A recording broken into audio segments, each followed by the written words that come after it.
Yeah, buddy. So, if you couldn't tell by the thumbnail, Trucker Al's got issues with Prime. So, I'm going to start right from the beginning. So, I get down to Prime on Sunday, get checked into the hotel, and now that was kind of like a tease because the way that the motel is set up, there's like a real nice fancy Marriott, nice tall building, beautiful place, where you think that you're going. Well, behind there was a Section 8 housing, hole in the wall type motel right behind it, almost attached. And so that's where you end up as far as going to Prime. So if you're going to Prime in Pittston, Pennsylvania, when you go to the hotel, don't be confused by that real nice place, because that's not where you're going. You're going to the one behind it. It's not bad, but it's not the greatest. But the hotel's not the important part. Now, Monday morning, started the whole orientation process. Paperwork. You got to jump in the shuttle. You go about 20-25 minutes down the road. You sit in a doctor's office for 2.5 hours because there was, I don't know, 16 of us that all had to get drug tested. Now, they drop you off at this doctor's office. You go in, you sign in, you sit in the waiting room for however long it takes to finish the paperwork and for them to call you in there. Now, again, there's 16 of us. So you go in, do the drug test, you come back out. Now you got to wait for everybody else to finish up. And then once the last person is finished, they call the shuttle back. The shuttle comes back, picks you up, brings you back to the facility. Then you spend the rest of the day watching videos. Now, there's approximately 52 videos that need to be watched during your orientation process. So, we spent the rest of Monday doing that. Monday evening, went back to the hotel. Tuesday, we went back and started watching more videos.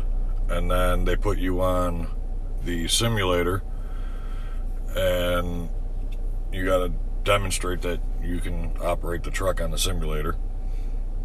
Pretty easy. It's like playing a video game. Now, during this process, people in the office are checking into you. Now, this should have been done before you even go there. Apparently they start it and they don't finish it. So while you're there, they're still going through your employment history, your background check, and so forth. Now,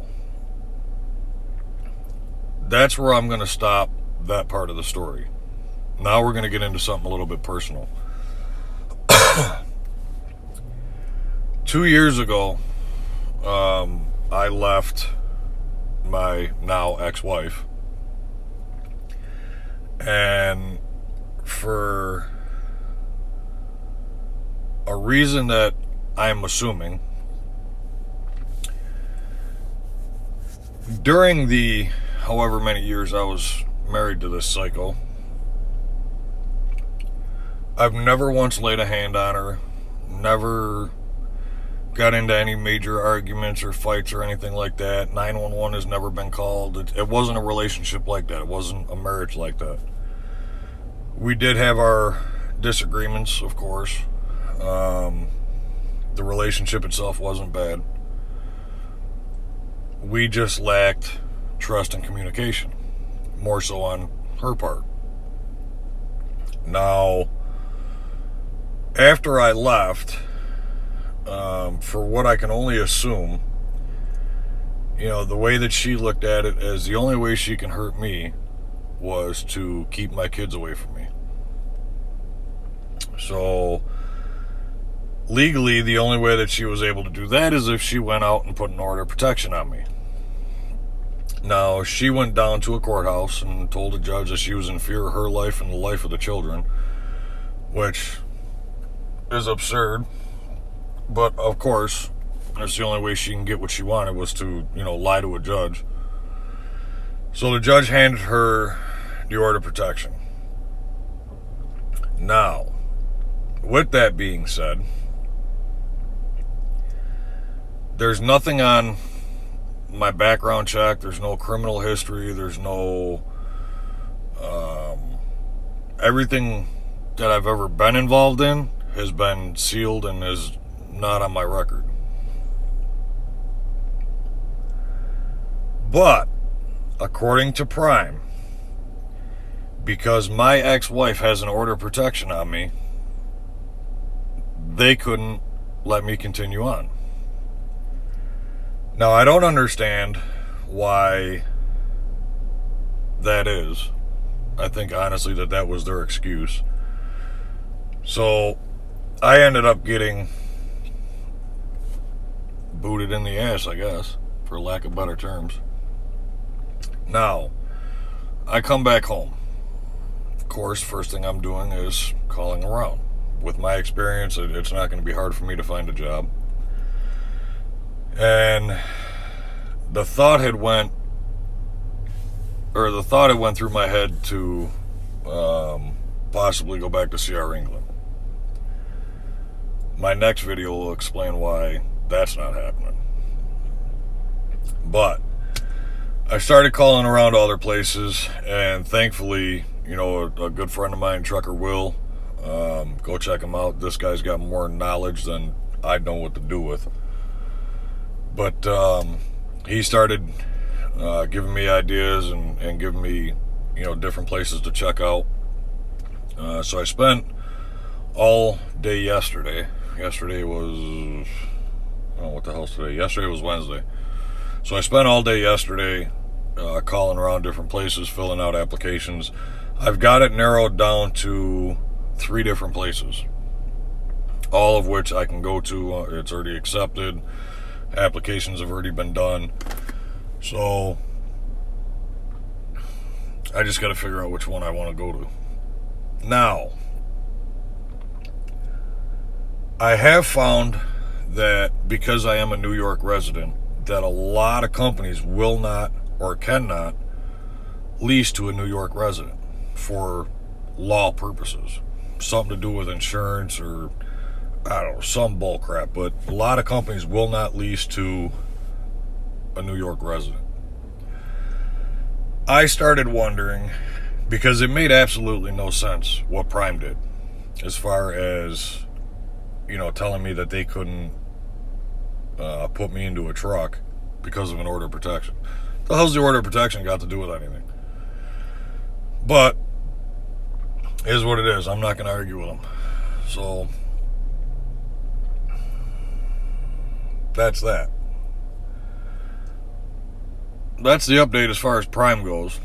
It makes no damn sense. I'm wondering if they realized afterwards that they couldn't lease to a New York resident, and that was their excuse to push me out the door. But I can't see a big company using an excuse like that versus just coming straight out telling me that, hey, we messed up and we can't, put you into a lease truck. Only because Prime very easily could have said, we can't lease to a New York resident, but you can be a company driver. So they could have changed that around. So it's kind of hard to tell.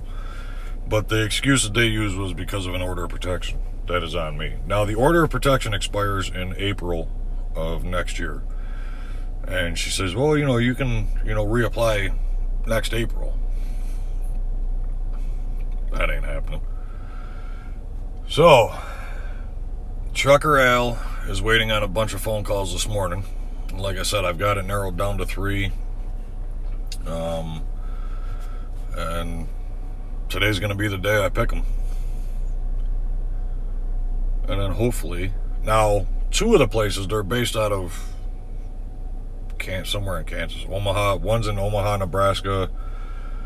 The other one's in Kansas. But both of which has told me that instead of putting me on a bus, that they would fly me out.